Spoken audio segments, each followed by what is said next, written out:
విజయ్ కథ. విజయ్ ఒక తెలివైన యువకుడు. మంచి ఉద్యోగం, మంచి జీతం, మంచి కుటుంబం. కాని అతనికి ఒక బలహీనత ఉంది. అతని కోపం. ఒకరోజు ఆఫీసులో సహోద్యోగి సరదాగా, రిపోర్ట్లో చిన్న తప్పు ఉంది అన్నాడు. అది సరదా మాటే, కాని విజయ్ దాన్ని అవమానంగా తీసుకున్నాడు. నన్ను నేర్పించాల్సిన అవసరం లేదు అని గట్టిగా అరిచాడు.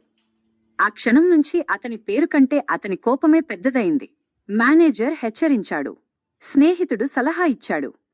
కాని విజయ్ వినలేదు. ఒక ముఖ్యమైన మీటింగ్లో క్లయింట్ ముందు మేనేజర్ని ఎదిరించాడు. ఆ ఒక్క క్షణం ఆవేశం కంపెనీకి భారీ నష్టం తెచ్చింది. కొన్ని రోజుల తర్వాత అతని చేతిలో ఒక letter, your services are terminated. ఉద్యోగం పోయింది. స్నేహితులు దూరమయ్యారు. ఇంట్లో నిశ్శబ్దం పెరిగింది. ఒకరోజు పార్క్లో ఒంటరిగా కూర్చుని తనను తాను అడిగాడు, నిజంగా తప్పు ఎవరిది? అప్పుడు పక్కనే ఉన్న వృద్ధుడు ఒక మాట చెప్పాడు, కోపం ఒక క్షణం, కాని దాని ఫలితం జీవితాంతం ఉంటుంది. ఆ మాట అతని మనస్సును తాకింది. విజయ్ మారాలని నిర్ణయించుకున్నాడు. ధ్యానం ప్రారంభించాడు. మాట్లాడే ముందు ఆలోచించడం నేర్చుకున్నాడు. కొన్ని నెలల తర్వాత మరో అవకాశం వచ్చింది.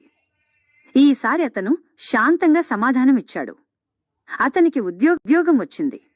అప్పుడు అతను ఒక నిజం గ్రహించాడు, కోపం మన శత్రువు కాదు. మనమే దానికి దాసులైతే అది శత్రువు. ఒక్క క్షణం ఆలోచించండి. ఎందుకంటే